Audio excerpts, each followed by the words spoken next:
When I first moved into the quiet suburban neighborhood of Maple Ridge, I never imagined that one dinner with my neighbor would change everything.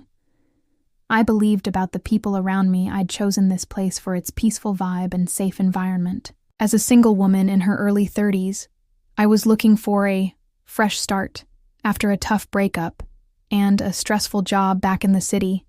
My name is Emily Dawson, and this is the story of how one seemingly innocent evening turned into something I never saw coming. I had been living in the house for 3 months, mostly keeping to myself. The neighbors were kind, but not intrusive. A few had stopped by with baked goods or a quick hello, but I hadn't formed any close friendships. That was until I met Tyler Brooks. Tyler lived directly next door. He was in his late 30s, tall with salt and pepper hair, and had an approachable charm that made people instantly comfortable. He waved at me each morning, and we occasionally exchanged small talk when bringing in the mail or working in. There'd one Sunday afternoon he stopped by as I was pruning the small rose bush in front of my porch and asked if I liked Italian food. I laughed and said, "Who doesn't?" That's when he invited me over for dinner. The following Friday, hesitated for a second after all, I barely knew him.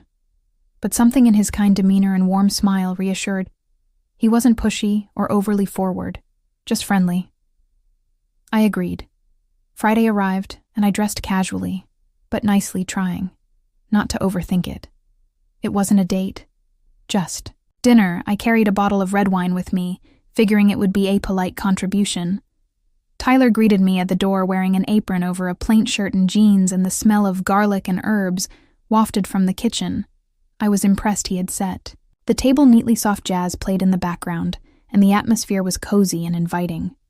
We talked as he finished preparing pasta primavera and a fresh salad. He was funny, intelligent, and seemed genuinely interested in what I had to say. He asked about my job, my family, my reasons for moving. I told him about my life in Thessaly, my ex-boyfriend who had cheated on me, and my decision to start over. Somewhere new. Tyler listened without judgment, nodding thoughtfully and occasionally offering kind words. Dinner went smoothly, the wine flowed, and laughter became more frequent. Felt good to talk to someone like this again. As the evening wore on and dessert was served, homemade tiramisu. Surprisingly delicious. I noticed something shift in Tyler's demeanor. He became a little quieter, more thoughtful. Then he said, "Emily, I want to tell you something. It's probably not what you'd expect. And I don't normally share this with people I've just met, but I think you should know, because it might affect how you seem." I blinked, suddenly unsure of where this was going. "Okay," I said, trying to keep my tone neutral. He leaned back in his chair and exhaled. 4 years ago. I wasn't living here. I was in prison. The silence in the room was deafening. I stared at him, stunned. Prison. This charming, well-spoken neighbor had been an inmate.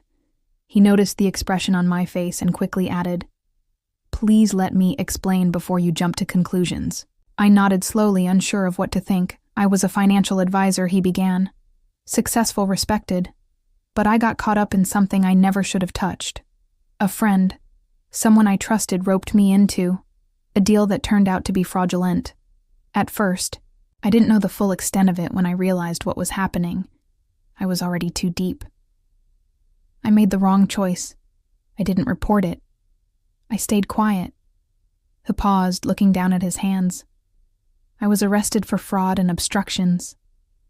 Spent 2 years in federal prison, lost everything, my job, my house, my reputation.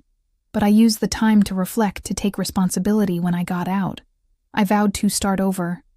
I chose Maple Ridge because it felt like a place where I could begin again. I didn't know what to say. Part of me wanted to get up and leave. Another part felt sorry for him. He didn't seem dangerous. In fact, he seemed incredibly remorseful. "Why are you telling me this?" I asked, my voice quieter than before. "Because you're the first real friend I've made since moving here," he said. "And if this neighborhood ever finds out, I'd rather you hear it from Methan through some gossip chain." I looked at him for a long time. His eyes were sincere, his expression filled with both hope and fear. I realized then that this wasn't just about revealing his past. It was about trust, and he had trusted me with something deeply personal. I stayed for another hour. We didn't talk much more about prison, but the conversation shifted to broader topics. Books we liked, movies we hated, what we missed about childhood. I left that night feeling conflicted, but also deeply moved over the next few weeks. I found myself thinking about Tyler a lot. Googled his name expecting some dark secret to surface, but found only public court records confirming what he had said. No violence, no dangerous crimes, just a man who had made a very bad decision and paid dearly for it. We started spending more time together. Coffee on Saturday mornings, walks, and the park dinners. Now and then, he never pushed for anything romantic, though I started to feel something more than friendship growing between us. The more I got to know him, the more I respected him. He volunteered at the local food bank, helped elderly neighbors with their lawns, and even tutored kids in math at the library. But not everyone was soup-minded. One afternoon I was having lunch at the cafe downtown when I overheard two women talking in hushed tones. They were sitting at the next table and I couldn't help but hear my name, that new girl, Emily. "Have you seen how much time she spends with Tyler Brooks?" The other woman scoffed. If she knew what I knew, she wouldn't be going anywhere near him. My heart sank.